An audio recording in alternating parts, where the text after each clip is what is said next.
일어나 너 걸어라 내 너를 도우리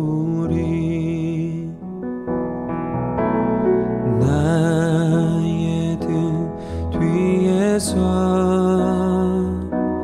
나를 도우시는 주 나의 인생 길에서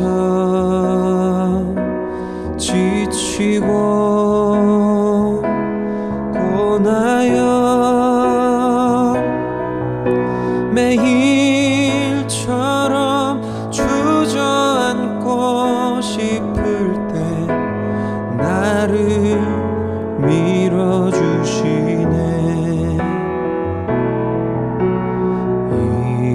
일어나 걸어라 내가 새 힘을 주리니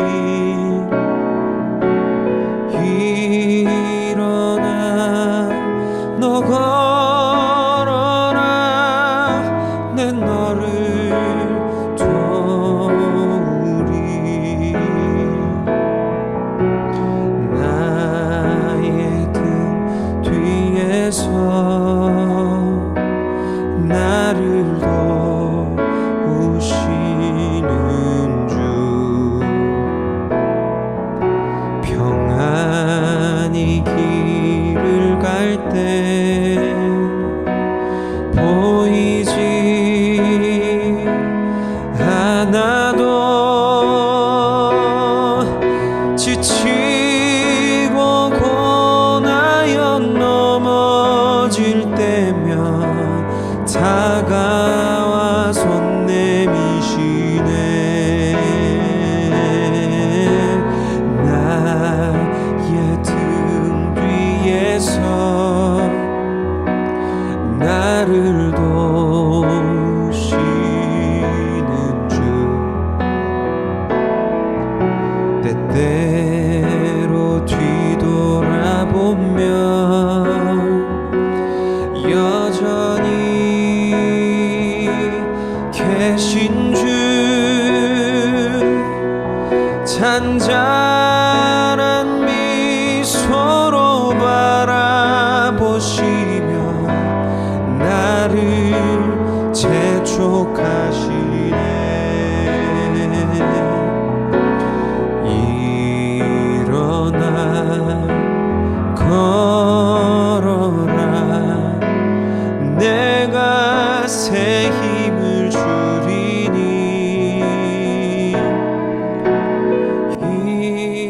일어나 너 걸어라 내 너를 도우리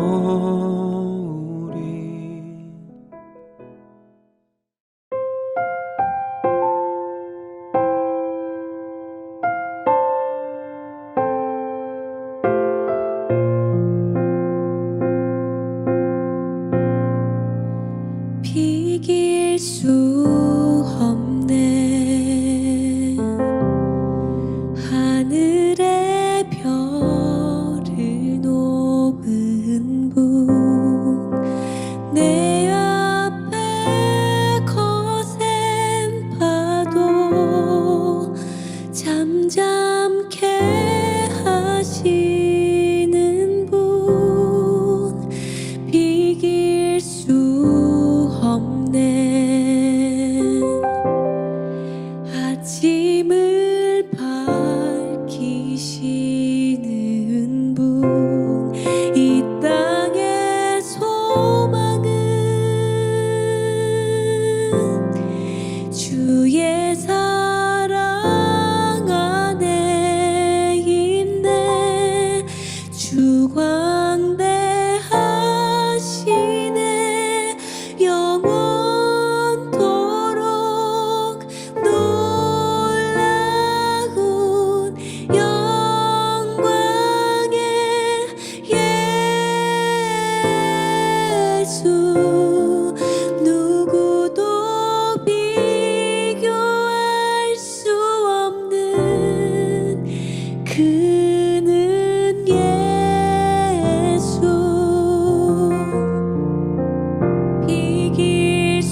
619 온전함 기도회 함께 하시는 한 분 한 분을 주님의 이름으로 축복합니다.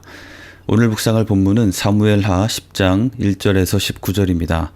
말씀을 봉독하겠습니다.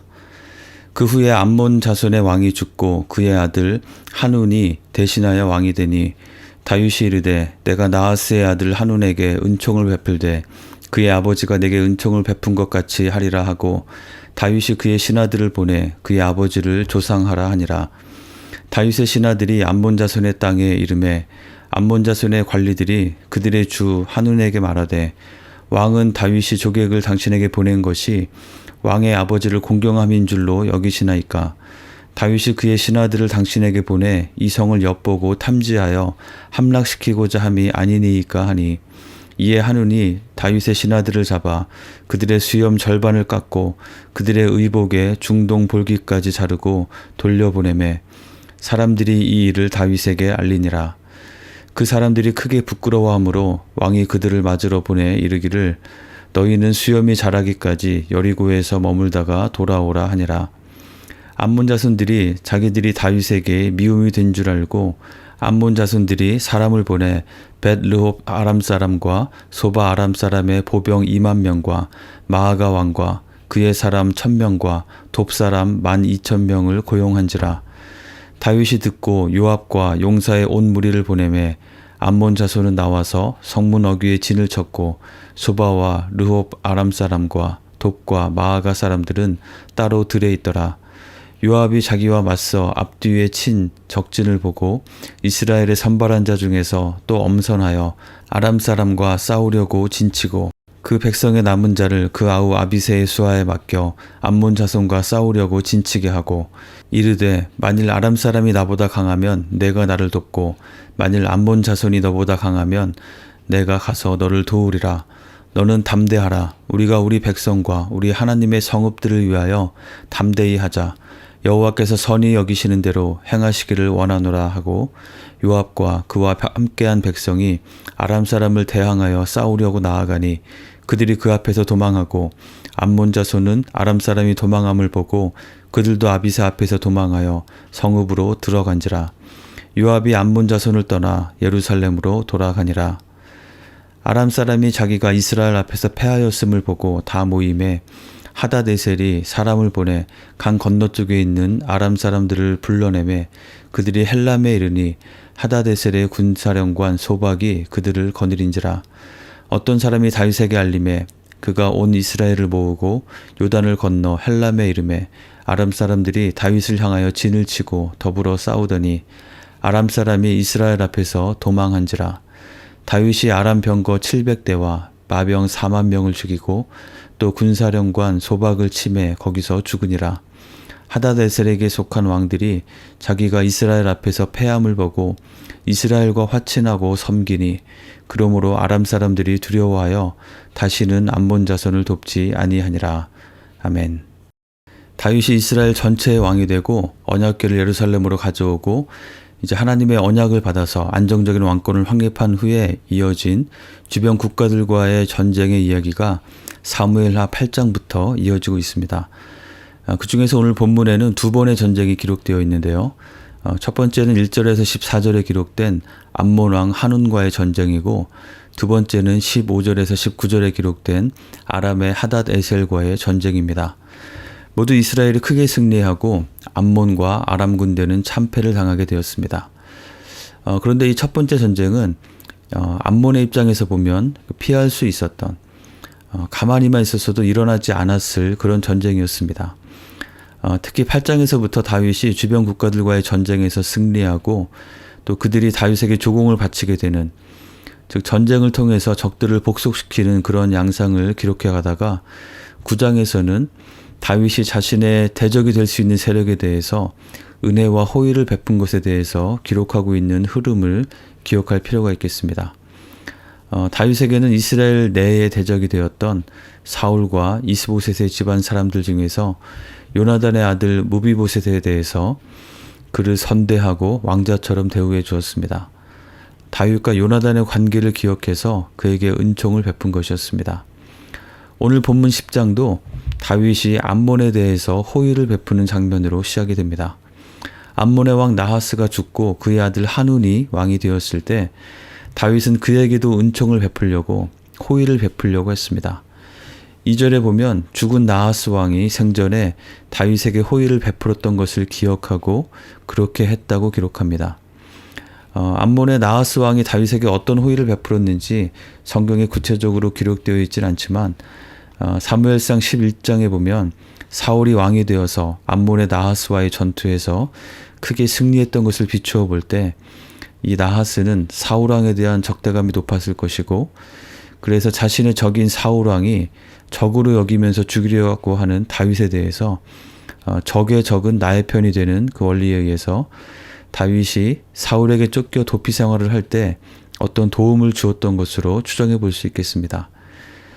오늘 본문 10장은 앞선 9장과 유사한 흐름으로 시작되고 있다는 것을 발견하게 됩니다. 다윗이 요나단을 기억하며 무비보셋에게 은총을 베풀었고 또한 다윗이 나하스를 기억하며 한운에게 은총을 베풀려 했습니다. 다윗이 한운에게 은총을 베푼 행동은 자신의 신하들을 암몬의 조문 사절단으로 보내서 나하스의 죽음을 애도하고 조문하는 것이었습니다. 그리고 자연스럽게 이어지게 될 조치는 암몬과의 평화협정이 되었을 것입니다. 그런데 여기서 문제가 발생합니다. 암몬의 한운 왕이 다윗의 은총과 호의를 받아들이지 않고 걷어차버리는 행동을 하게 된 것입니다. 그는 다윗이 보낸 조문단을 사로잡아서 그들의 수염 절반을 깎고 또 옷을 잘라서 엉덩이가 드러나게 만들어서 돌려보낸 것입니다. 이것은 이들에게는 참을 수 없는 극심한 수치심을 주는 것이었습니다. 그래서 이 소식을 들은 다윗 왕이 사람들이 예루살렘으로 바로 돌아오지 말고 중간에 여리고에서 머물면서 의복을 갖추어 입고 수염이 다시 자랄 때까지 회복할 수 있도록 조치를 할 정도였습니다. 이 조문단을 환대하기는커녕 치욕적인 모욕을 주며 돌려보낸 한운 왕의 이러한 행동은 이스라엘과의 전쟁을 초래할 수밖에 없는 것이었고 결국 사무엘하 12장 끝부분에 보면 자기 자신뿐 아니라 암몬의 모든 성읍들이 다윗의 군대에게 처참하게 패하고 멸망당하는 결과를 낳게 되고 말게 됩니다. 한운 왕의 어리석은 판단으로 인해서 암몬 전체가 엄청난 피해를 입게 된 것입니다. 그가 왜 그러한 어리석은 판단을 내렸던 것인지 함께 살펴보면서 그것을 통해서 오늘 우리에게도 주시는 교훈을 함께 묵상해 보기 원합니다. 첫 번째로 살펴볼 것은 한운의 관리들에 대한 것입니다. 그들은 다윗이 호의를 보낸 조문단에 대해서 그것은 나하스 왕에 대한 조의를 표하기 위함이 아니라 암몬의 수도인 랍바를 정탐하여 함락시키기 위한 속임수라고 한운 왕에게 말했습니다. 그들은 다윗의 호의를 완전히 왜곡해서 그것은 호의가 아니라 속임수로 기만하여 공격하려는 악이라는 메시지를 왕에게 전한 것입니다. 물론 그들은 관리들로서 자신의 나라를 위해서 경계심을 늦추지 않았던 것으로 봐줄 수도 있겠지만 그들이 정말 나라의 안위를 정말 걱정하고 위했다면 그러한 우려되는 상황에 대해 경계하면서도 다윗의 사절단을 잘 맞이해서 그들을 통해서 다윗과 평화를 맺어가는 방안을 모색할 수도 있었는데 그들은 그저 다윗의 호의를 왜곡하는 말만 왕에게 전했습니다. 어쩌면 그들은 나라 전체의 안위보다는 이러한 이스라엘과의 갈등을 조정하여 자신의 입지와 영향력을 확대시키는 데에만 더 관심이 있었던 것은 아닐까도 생각해 보게 됩니다.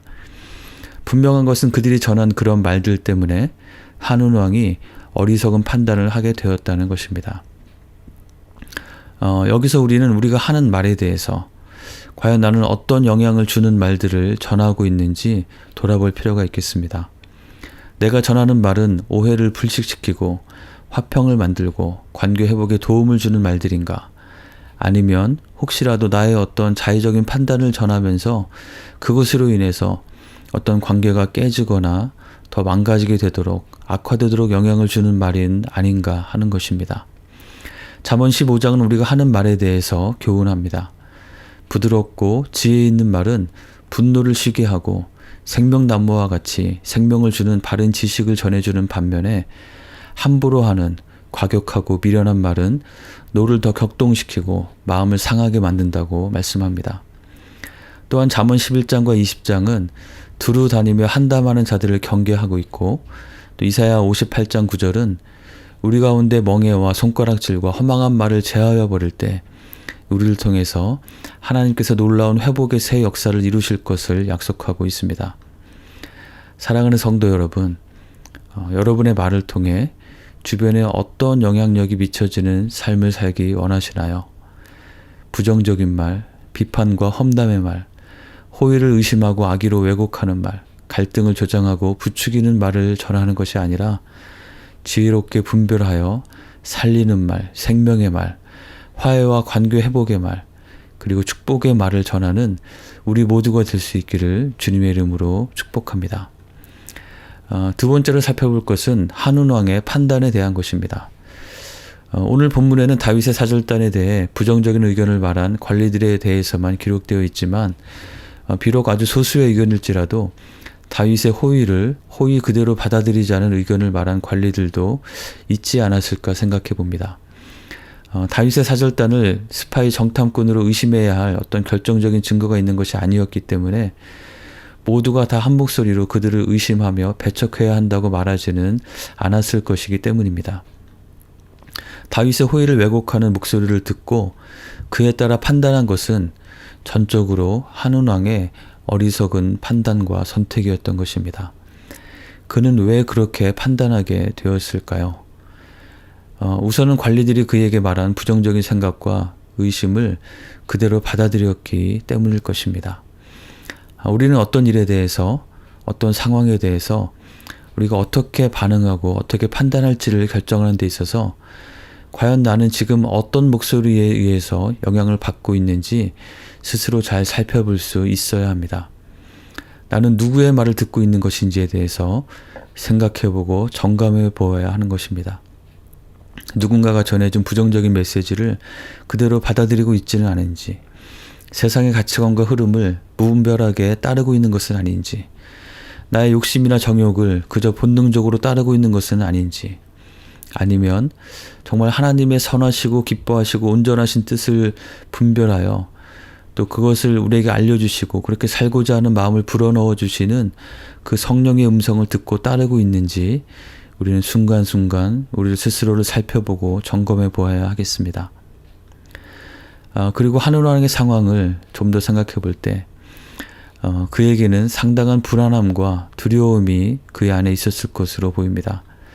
아버지가 돌아가시고 왕이 된 초기이기 때문에 아무래도 자신의 왕권도 아직 공고하지 못했을 것으로 보이고 무엇보다 바로 인접한 이스라엘의 다윗 왕이 공격적으로 주변 국가들을 복속시키고 있는 것을 그도 잘 알고 있었기 때문입니다. 사무엘하 8장은 다윗이 어디로 가든지 여호와께서 그를 이기게 하셨고 그래서 다윗은 주변의 막강한 세력들과 싸워 이기면서 그 명성을 떨치고 있었다고 기록합니다. 한운 왕 자신의 내면의 평안함이나 자신감이 없었기 때문에 그는 다윗의 조문단을 의심하며 정탐꾼으로 호도하는 말을 들었을 때 좀 더 차분하고 냉철하게 상황을 살피며 판단하지 못하고 그 말을 그대로 받아들여서 그에 따라서 판단하고 행동하게 되었던 것입니다. 내적인 불안함에 부정적인 말이 들려지자 그 강력한 결합이 한운 왕을 사로잡았던 것입니다. 그리고 그것은 다윗의 사절단을 모욕하고 이스라엘에 대해서 전쟁을 선포하는 행위로 이어지고 말았습니다. 우리는 우리의 내면에 불안함이 있고 안정감을 잃게 되었을 때 이와 같이 치명적인 어리석은 판단을 할 수 있음을 기억해야 하겠습니다. 그렇다면 우리는 어떻게 우리의 내면을 탄탄하고 견고하게 흔들리지 않는 안정감을 우리 가운데 유지할 수 있을까요? 돈이나 학식이나 명예나 권력, 인기, 성공, 어떤 것을 얼마나 갖추면 그렇게 될 수 있을까요? 그러한 내적인 확신과 평안은 이러한 것들을 통해서 얻을 수 없습니다. 그러한 것에 근거하여 자신감과 내적 평안을 얻으려 한다면 그것은 모래 위에 집을 짓는 것과 같아서 그럴듯하게 보일지라도 비바람이 몰아치면 금세 허무하게 무너지고 흔들리게 되고 마는 것입니다. 그것은 여호와 하나님을 마음의 중심에 둘 때에만 얻을 수 있는 것입니다. 내가 여호와를 항상 내 앞에 모시며 그가 내 우편에 계심으로 내가 요동치 아니하리로다. 시편 16편 8절입니다. 오직 저만 나의 반석이시오 나의 구원이시오 나의 산성이시니 내가 요동치 아니하리로다. 시편 62편 6절입니다. 내가 주를 의뢰하고 적군에 달리며 내 하나님을 의지하고 담을 뛰어넘나이다. 시편 18편 29절입니다. 다윗은 이와 같이 그의 마음의 중심에 하나님을 반석으로 삼고 산성으로 삼고 의지했기 때문에 그는 어떤 상황에서도 흔들리지 않았고 골리앗을 향해서도 담대히 나아갈 수 있었고 또 사울의 위협과 핍박하에서도 평정심을 잃지 않고 하나님의 뜻을 잘 분별하여 하나님의 뜻에 따라 판단하고 걸어가는 삶을 살 수 있었던 것입니다. 그런 면에서 볼 때 사실 한운 왕의 가장 근본적인 문제는 그의 마음에 하나님이 없었다는 것입니다. 그의 마음의 중심에 하나님을 믿고 하나님을 신뢰하는 것이 없었기 때문에 그는 자신의 눈에 보이는 정황에 따라서 마음이 흔들리고 그 마음을 더 자극하는 주변 사람들의 말에 따라서 다윗의 호의도 모욕으로 응답하고 전쟁을 벌이다가 패망하고 마는 그런 결과를 초래하고 말았던 것입니다. 그가 나름대로 이스라엘 북쪽에 있는 아람 사람들의 군대를 용병으로 고용해서 요압 장군이 이끄는 이스라엘 군대를 양쪽으로 둘러싸고 공격하는 나름 지혜로워 보이는 전략으로 대응했으나 그의 그러한 인간적인 지혜와 전략은 하나님을 바라보며 담대하게 나아가 싸우는 이스라엘 군대 앞에 압도적인 병력에도 불구하고 패배하여 도망하기에 급급하게 되고 말았던 것입니다. 또한 아람의 하닷 에셀이 유브라데스 강 건너편에 있는 동족들까지 모두 동원해서 이스라엘에 대항하여 8장에서 다윗에게 당했던 패배와 또 방금 전 10장에서 암몬을 돕다가 당한 패배를 설욕하고자 했으나 하나님께서 함께 하시는 다윗에게는 그저 참패를 당하게 되고 말았고 그가 주도했던 동맹은 깨어져서 분산되고 오히려 그들이 다윗과 화친을 맺고 다윗에게 조공을 바치며 섬기게 된 것을 보게 됩니다. 우리의 가장 큰 평안과 안전과 안정감의 근거는 어떠한 어려움 가운데도 꺾이지 않고 결국에는 승리할 수 있는 근거는 바로 하나님께서 함께 하심에 있다는 것을 우리에게 분명히 보여주는 것입니다. 사랑하는 성도 여러분, 여러분의 마음에는 정말 평안이 있으신지요? 여러분의 눈앞에 처한 상황과 관계없이 여러분의 내면 가운데 그 어떤 것도 흔들 수 없는 평안과 확신이 있으신지요? 그것은 우리가 하나님을 믿고 하나님을 신뢰하며 하나님 편에 서서 하나님의 뜻을 따라 순종하며 살아갈 때에 얻는 놀라운 축복입니다. 예수님을 통해 하나님과 화목하게 되고 하나님의 자녀가 된 것에 진심으로 감사하는 우리가 되길 원합니다. 그리고 단순히 감사하고 끝나는 것이 아니라 우리의 매일매일의 삶 가운데 하나님을 나의 반석, 나의 요새, 나의 산성으로 삼고 하나님으로 말미암은 안정함과 평안이 우리 내면에 가득하여 어리석게 판단하지 않고 하나님의 뜻을 지혜롭게 분별하고 주님께서 말씀해 주시는 그 길을 담대하게 순종하며 믿음의 싸움을 싸워 승리하는 우리 모두가 되기를 주님의 이름으로 간절히 축원합니다. 함께 기도하겠습니다. 오늘 말씀을 기억하며 기도합시다. 나는 지금 어떤 말을 전하고 있는지 돌아보며 기도합시다. 그리고 또한 나는 어떤 목소리를 듣고 어떤 목소리에 따라 살고 있는지 돌아보며 기도합시다. 무엇보다 나의 내면 가운데 하나님을 온전히 신뢰하는 믿음과 하나님의 뜻을 분별하여 하나님의 뜻대로 살아가는 순종을 통해 그 어떤 것에도 흔들리지 않는 하나님께서 주시는 평안을 누릴 수 있도록 나의 마음의 중심이 주님께 온전히 맞추어져서 하나님께서 주시는 확신과 담대함으로 오늘 하루하루를 살아갈 수 있도록, 그래서 다윗과 같이 은총을 베푸는 여유가 우리의 삶에도 있을 수 있도록 함께 기도하겠습니다.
세계 열방을 위해서 기도합시다.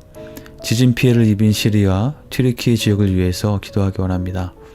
수많은 사람이 여전히 삶의 터전을 잃고 고통 가운데 있는데 그들에게 필요한 구호와 복구가 잘 이루어질 수 있도록 기도합시다.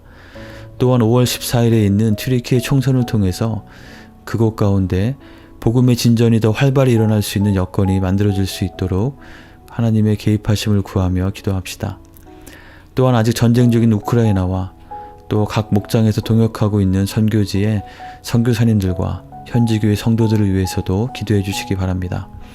그리고 일본에서 단기 선교 중인 노주환 집사님 부부와 또 멕시코 사역을 준비하고 있는 우리 멕시코 선교팀을 위해서도 기억하며 기도해 주시기 바랍니다.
우리 교회 공동체를 위해서 기도하겠습니다. 비전 24 프로젝트의 진행을 위해서 기도합시다. 우리에게 적합한 사이트 플랜과 건축 계획이 잘 세워질 수 있도록 기도해 주시기 바랍니다. 그리고 이번 주 금요일에 있는 유스 가족 수련회를 위해서 기도해 주시기 바랍니다. 이 시간을 통해서 유스 자녀들이 하나님의 말씀으로 잘 세워지고 특히 가족들이 함께하는 시간을 통해서 부모와 자녀 간에 믿음으로 하나가 되고 질적인 마음이 나누어지는 소통이 이루어지는 시간이 될 수 있도록 모든 일정의 안전과 또 모든 준비하는 손길을 위해서 기도해 주시기 바랍니다. 마지막으로 연약한 분들 위해서 기도합시다. 그들의 연약함과 고통 가운데 하나님께서 함께 하시고 위로하시고 붙잡아 주시고 치유하여 주시도록 하나님의 은혜를 간절히 구하며 함께 기도하겠습니다.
주님 가르쳐주신 기도를 같이 드리겠습니다.